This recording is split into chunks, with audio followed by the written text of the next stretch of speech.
Little known fact, but if you've been on BookTube talking about fantasy for a while, there is a law that says that you have to do a video that says what your Cosmere reading order is. Hello, welcome to The Book Thing. My name is Mark, and today I'm outlining my next big reading project, which is Brandon Sanderson's Cosmere. Now, a few days ago, Sanderson actually put a video on YouTube saying that his next Cosmere book, Ghostbloods, which is Mistborn Era 3 Part 1, is going to be published in December 2028. And he did an explanation saying why there's such a big gap now between the last Cosmere book which has been released, which was Isles of the Emberdark, one of his secret projects, and Ghostbloods, the first part of Era 3 of Mistborn. And a lot of that came down to the fact that over the last few years, because of his success and because he was doing quite well, the publishers kind of started to bring a lot of his release dates a little bit forward, and him and his team have been running to catch up for quite some time. And now he's in a position where he can put the foot on the brakes and say, you know what, actually I'm going to do this in the amount of time I think it's going to need to take to get it out there. And I have to say, I applaud that. After reading Wind and Truth, my biggest criticism of it was I thought it needed an editor. And if extra time is going to, refine his books that little bit more so it feels like a much more polished experience, then yeah, good on him for doing it. But it also got me thinking, because it's 3 years before that book comes out, and because I've got a memory like a sieve, when it comes out, there's a very good chance I won't have remembered much about anything that's happened in the Cosmere before that. The last things I've read in the Cosmere are the final Stormlight Archive, Wind and Truth, and the secret projects. Other than that, the other Cosmere books I haven't read in a few years. So I thought, you know what? 3 years seems like a really sensible pace to reread the entirety of the Cosmere and have finished just in time for Ghostbloods to come out. This actually suited me because since finishing Terry Pratchett's Discworld series, I've been thinking about another reading project to get my teeth into. At one point, I was considering reading the entire published work of Jane Austen. That didn't really work out. So going through the Cosmere and picking up the things that I haven't read and rereading some of the things that I haven't read in quite some time, that seemed like a pretty good idea.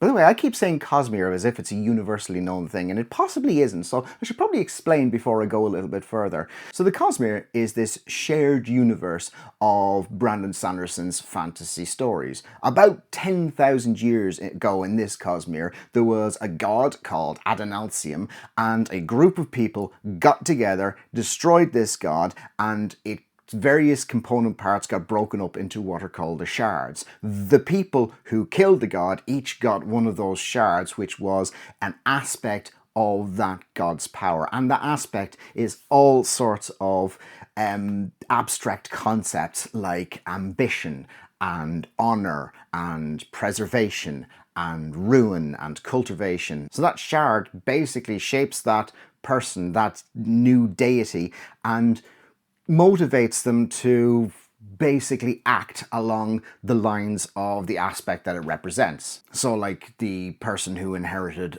honor is, driven by honor, as you'd expect. So these new gods all bugger off to various different parts of the Cosmere and set up on individual planets. Sometimes there's one of those shards there, and sometimes there's a couple of them. So when the gods take up residency on these planets, they shape them the way that they want them to be, and the presence of those gods also has an impact on the magic that is available to the people on those planets as well. Most of these stories take place entirely separately from each other, but as time goes on, people who are able to travel between these worlds, and I'm not going to get into how they do that, they start to cross over a little bit. So that is a spoiler-free explanation of what Brandon Sanderson's Cosmere is.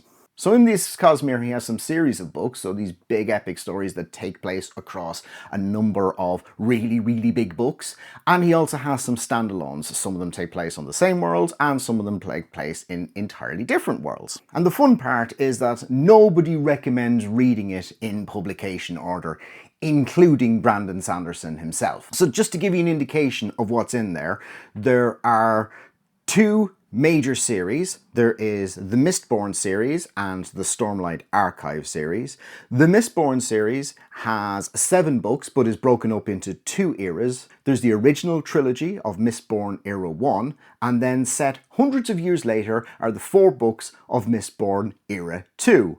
On top of that, there are a couple of standalone novellas that slot in around them.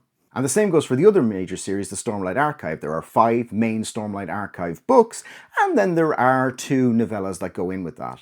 In addition to this, there are a number of standalone books, most of which take place on separate worlds. There are some short stories and novellas that either complement those main stories or are entirely separate as well.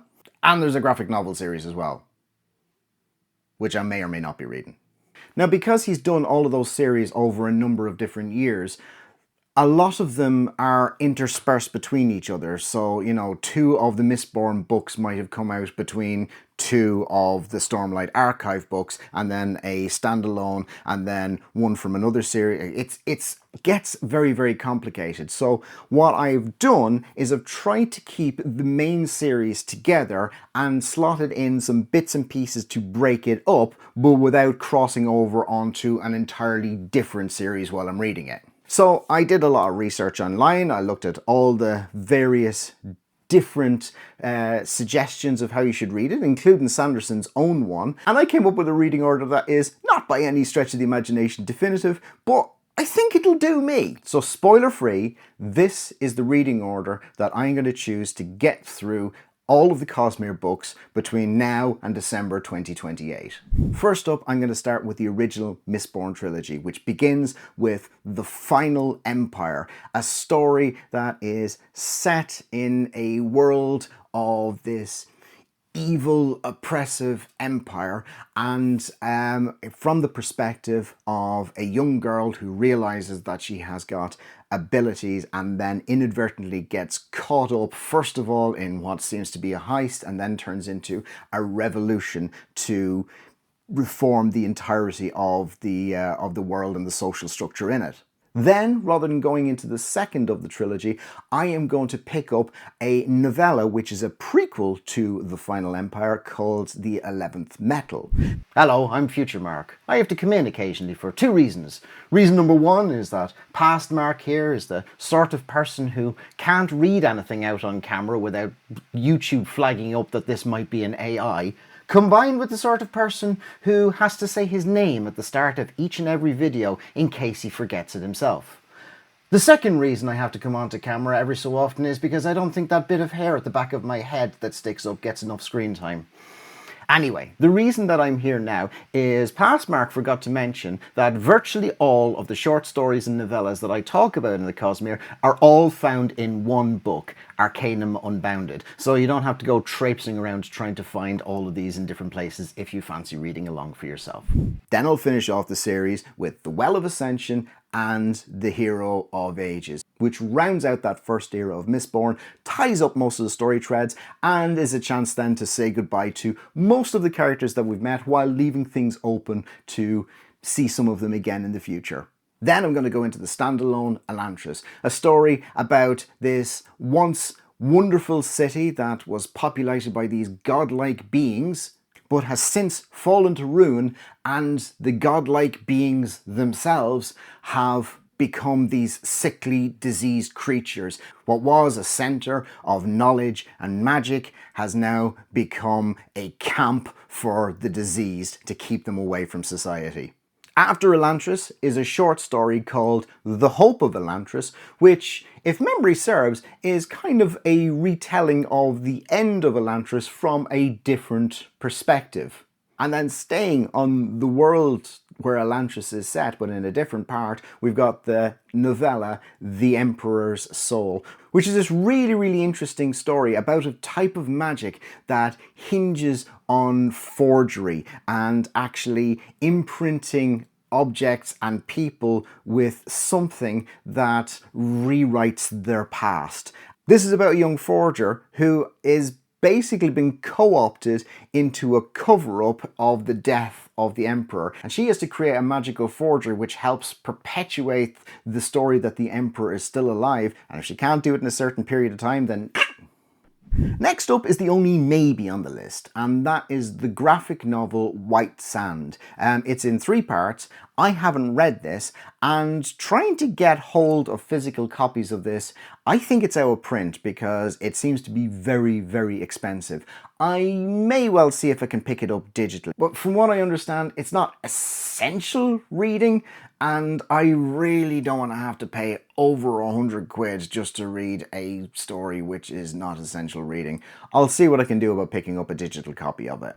Finally, we get on to what is considered Sanderson's magnum opus, the Stormlight Archive, and the first of which is The Way of Kings. There are many different perspectives in this particular series, but this first one is mostly from the perspective of a young former soldier now become a slave called Kaladin in a world ravaged by war, but where magic is starting to seep back into it. I'm going to try and break up the Stormlight Archive as I'm reading it, so the next book I'm going to read is another standalone, and that is Warbreaker, which is the story of 2 princesses, one of which has been pushed into an arranged political marriage, and the other is trying to get her out of it. This, despite the fact that Warbreaker is a terrible name, is a pretty underrated one of Sanderson's books, and I really, really enjoyed it first time round, and I'm looking forward to getting to it again. And the reason I'm reading it here is because there are some crossovers between it and the next of the Stormlight Archive books, which is Words of Radiance. And I'm not going to go into details about what those connections are or what Words of Radiance is about, because that will inevitably give you spoilers towards The Way of Kings. Next up, I'm staying with the Stormlight Archive, but rather than going on with the main series, I'm reading the short novella Edge Dancer, which has the protagonist of a young girl with interesting abilities. She's a really original and fun protagonist to follow, and she becomes very, very prominent in the Stormlight Archive as it goes on. Carrying on with the main series of the Stormlight Archive, I'm going to read Oathbringer. Again, I'm not going to tell you anything much about it because I don't want to spoil it for you. And then I'm debating about whether to slot in another short novella called Sixth of the Dusk. Now, in theory, I don't have to read Sixth of the Dusk again because Isles of the Emberdark, the latest of the secret projects that was released, it actually incorporates Sixth of the Dusk, the original shorter story, as flashbacks in the main body of the narrative of Isles of the Emberdark. So I may read Sixth of the Dusk here as a standalone. I'll see how I'm doing time-wise. If not, I can just wait until I'm back into the Isles of the Emberdark. After this, I'm going into Dawnshard, which is another novella set in the Stormlight Archive series, and it's meant to be read before the next major installment, which is Stormlight 4, Rhythm of War. Hi, Future Mark stepping in again, just to let you know that Dawnshard is the only one of the novellas that isn't actually featured in the collection Arcanum Unbounded. So if you do want to read along, you're going to have to pick that one up separately. The other thing I just wanted to very quickly mention as well is that if you want to buy any of these books, I've put affiliate links to bookshop.org in the description down below. So if you want to read any of these books and you want to support the channel a little bit, where I get a little bit of commission and it doesn't cost you any extra, bookshop.org is a really, really good website because it actually supports local bookshops rather than giant international retailers. At this point, I'm going to take a break from the Stormlight Archive because Wind and Truth, the final one, that has some things that have wider implications and could be considered spoilers, so I'm putting that off until further down the line.